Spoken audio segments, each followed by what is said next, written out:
모든 인간한테는 인간일 수밖에 없는 씨앗이 있다. 공자가 깨달은 말은 이 한 줄이에요. 그거를 바로 인이라고 했어요. 인. 이 공자의 사상 속에서 효라는 것은 인간이 동물이 아니라 인간인 이유, 인간인 것을 확인하는 가장 근본적인 지점이에요. 효는 단순히 가정 안의 윤리가 아니라 나중에 뭐냐? 국가의 깃털까지 돼요. 예라는 것은 바로 이 정서를 기반으로 해서 만들어진 이상적인 단계예요. 그런데 노자는 바로 이 지점을 공격하고 들어옵니다. 아무리 그것이 선이라고 할지라도 그것이 하나의 보편적 기준으로 기능하는 한 이건 폭력이다.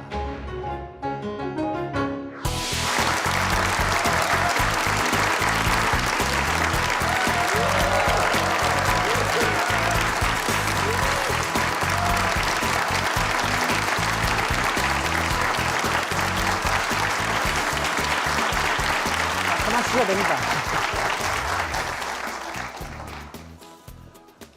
안녕하세요. 네.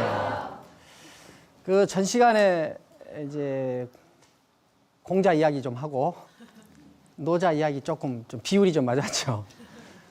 공자 이야기에서 제가 했던 중점을 두고 했던 이야기는 공자가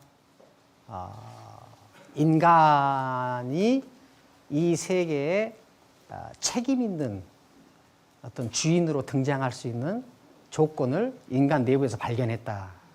그것을 이제 어떤 천명을 극복하는 하나의 바탕으로 사용했죠. 천명은 당시 시대를 담을 수 없는 모순이 있었다면은 그것이 바로 비의성, 임의성, 주관성이었다.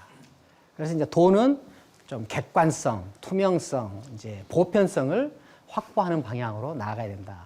자, 그 이야기를 하면서 이제 공자는 그 인간의 공통적인 어떤 본질을 바탕으로 했다. 어떤 보편적 기준을 만들 수밖에 없었고 그 기준이 결국은 폭력이 될 소지가 크다. 그러니까 이제 노자가 그걸 비판하고 이제 들어왔다고 그랬죠. 자, 그러면은 노자가 볼 때 공자의 천명론을 극복하려는 시도 자체는 노자가 그렇게 높은 점수를 주지 않았을 것 같죠. 그러지 않겠습니까? 생각하지 마세요. 그렇겠죠. 왜 그러냐면은 그 공자가 극복하려고 하는 이 방향이 노자가 봤을 때는 그 문제점이 있잖아요. 그러니까 노자가 볼 때 공자의 노력은 그렇게 성공적일 수 없을 것이다 하고 이제 노자는 그러니까 높은 점수를 뭐 주지 않았지 않겠습니까? 그러니까 노자는 공자하고 다른 방식으로 이런 그 객관성과 투명성과 보편성이 확보된 질서를 만들려는 길로 나아가야겠죠. 공자는 천명론을 극복해서 도를 건립하려는 인사이트를 어디서 구했느냐? 인간의 세계에서 구했죠.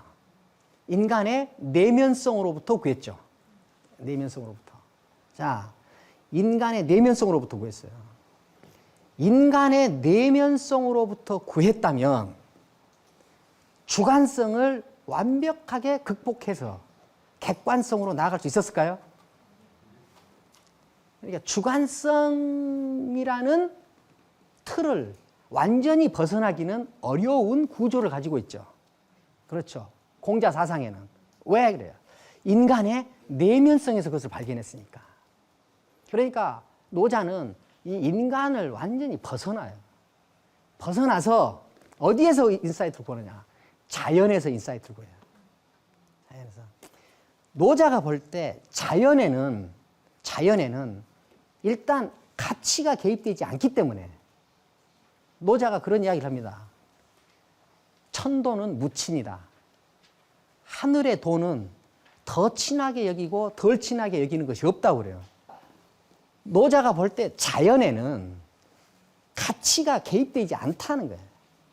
그러니까 이것보다 더 객관적인 것은 없다고 보는 거죠. 자, 그러면은 춘추 전국시대 중국인들의 철학적 사명은 어떻게 표현하면은 천명론을 극복해서 도의 질서를 건립하는 거죠.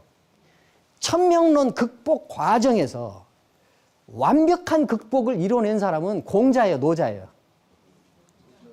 천명론을 그 시대적 사명에 맞게 제대로 극복했다 하는 사람은 공자겠어요, 노자겠어요? 노자죠. 그래서 공자는 천명론 극복의 노력을 인간의 내면성에서 찾다 보니까 주관성을 완전히 벗어날 수가 없고, 그러니까 항상 가치론으로 나아갈 수밖에 없게 됐다. 노자는 자연의 인간이 만들려고 하는 이 질서를 인간의 내면성을 근거로 해서 만드는 한 주관성을 완전히 극복할 수 없다. 주관성을 완전히 극복할 수 없으면 가치론으로 나아갈 수밖에 없다. 가치론으로 나아갈 수밖에 없으면 기준이 설정될 수밖에 없다. 기준이 설정되면은 이제 구분이 시작되고, 구분한 다음에는 한쪽이 한쪽을 배제하고 다른 한쪽이 또 배제된 쪽을 억압하고, 이것이 갈등의 씨앗이 돼서 결국은 인간이 누리려고 했던 평화는 멀어져 버린다. 그러니까 이제 노자는 이 인간의 주관성을 완전히 벗어나서 자연의 객관성으로 나가버리는 거예요. 자연이 움직이고 있는 모습을 본따서 인간이 그것을 따라서 움직여 보자는 거예요. 자연의 질서를 인간의 질서로 만들려고 하는 꿈이 바로 노자의 꿈이었어요. 그런데 이 자연의 질서는 누구에게나 다 관찰 가능한 거예요. 누구에게나 열려 있어. 누구나 알 수 있어. 그러니까 보편성, 투명성, 객관성이 확보되는 거죠. 그래서 공자는 어떻게 해야 돼요? 공자는 이 인간의 주관성이 잘 발휘되는 것을 어디서 발견해요? 부모 자식 간에 발견하죠. 자, 부모 자식 간이 공존하는 것을 가정이라고 그러죠. 가정의 윤리를 사회 윤리로 만들자고 하는 거죠.